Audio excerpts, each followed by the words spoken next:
ഇപ്പോൾ അങ്കമാലി ബസലിക്കയിൽ വീണ്ടും സംഘർഷം തുടരുകയാണ്.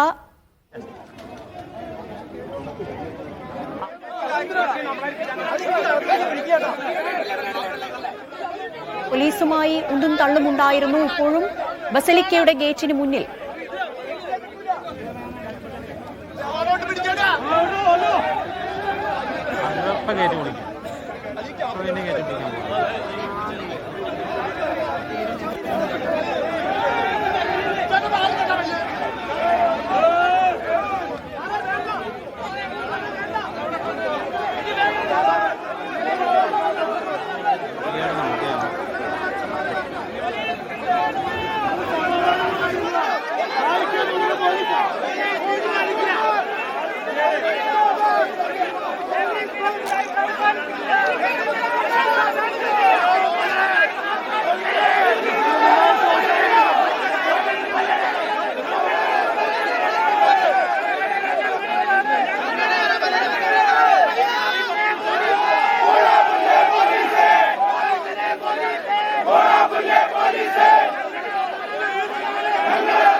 വിവരങ്ങളുമായി സിജോ വി ജോൺ ചേർന്നു.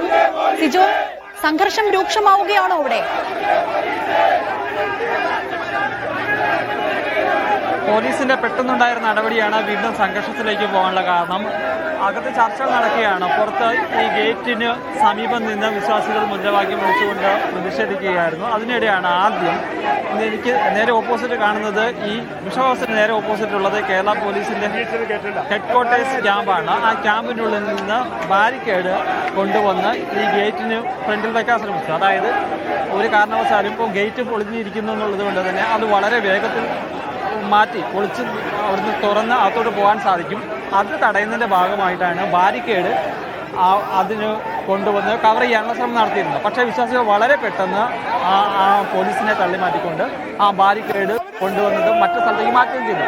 അതിനുശേഷമാണ് കൂടുതൽ പോലീസ് ഇങ്ങോട്ട് എത്തുകയും വിശ്വാസികളെ ആ ഗേറ്റിൻ്റെ ഭാഗത്തു നിന്നും വിശ്വാസികളെ അതോടൊപ്പം തന്നെ വൈദികരെയും പുറത്തേക്ക് തള്ളി മാറ്റാനുള്ള ശ്രമം നടത്തിയത്. പക്ഷെ അതിനെ ശക്തമായി പ്രതിരോധിക്കുകയാണ് വൈദികരും വിശ്വാസികളും അടങ്ങുന്നവർ. എന്തായാലും ഒരു കാരണവശാലും തങ്ങൾ പിന്നോട്ടില്ല എന്ന നിലപാടിൽ തന്നെ ഉറച്ചു നിൽക്കുകയാണ്. പോലീസ് പിന്മാറണം, പോലീസ് ഈ സ്ഥലത്ത് നിന്ന് പിന്മാറണം എന്നുള്ളൊരാവശ്യമാണ് മുന്നോട്ട് വെക്കുന്നത്. രാവിലെ നമ്മൾ കണ്ടതാണ് പോലീസിൻ്റെ നടപടി. വൈദികരെ ഉൾപ്പെടെ വലിച്ചിടിച്ചുകൊണ്ട് പോകുന്ന കാഴ്ചകളാണ് ഉണ്ടായിരുന്നത്. അതിനുശേഷവും പോലീസിനെതിരെ നടപടി വേണം എന്നാവശ്യപ്പെട്ടുകൊണ്ട് DGPക്ക് പരാതി നൽകിയിട്ടുണ്ട്. പിന്നീടും പോലീസ് പിന്നോട്ട് പോകണം, പോലീസ് ഇവിടെ നിന്ന് സംയമനം പുറത്തോട്ട് പോകണം എന്നുള്ള ആവശ്യപ്പെട്ടിട്ടും അതിന് തയ്യാറായിട്ടില്ല. പോലീസിനെ സംബന്ധിച്ചിടത്തോളം ഇത്രയും സംഘർഷ സാധ്യത നിലനിൽക്കുന്ന സാഹചര്യത്തിൽ ഇതിനെ പ്രതിരോധിക്കുക അല്ലെങ്കിൽ ഇവർ തടയുക എന്നുള്ളത് അനിവാര്യമായ ഘടകം തന്നെയാണ്. പക്ഷെ അതുകൊണ്ടാണ് ഉള്ളത്. പക്ഷേ വിശ്വാസികളെ ഇവിടെ നിന്ന് ഈ ബിഷപ്പ് ഹൗസിന്റെ ഫ്രണ്ടിൽ നിന്നും മാറ്റാനുള്ള ഒരു ശ്രമമാണ് ഇപ്പോൾ കൂടുതൽ സംഘർഷ സാധ്യതകളിലോട്ട് പോകുന്നത്.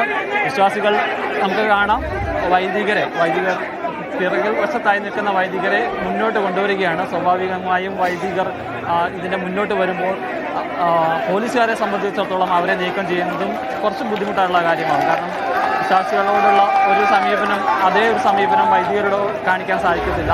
അതുകൊണ്ടാണ് പിന്നിൽ നിൽക്കുന്ന വൈദികരെ മുന്നോട്ട് കയറി വരാൻ വിശ്വാസികൾ ആവശ്യപ്പെടുകയും ചെയ്യുന്നത്. എന്തായാലും ഇപ്പോഴും പോലീസിനെതിരെ മുദ്രാവാക്യം വിളിക്കുന്ന ഒരു സാഹചര്യമാണ് നിലനിൽക്കുന്നത്.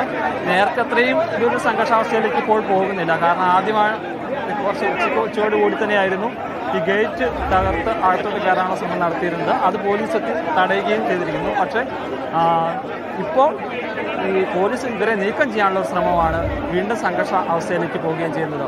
പോലീസിനെതിരെയുള്ള മുദ്രാവാക്യം വിളി തുടരുകയും ചെയ്യുകയാണ്.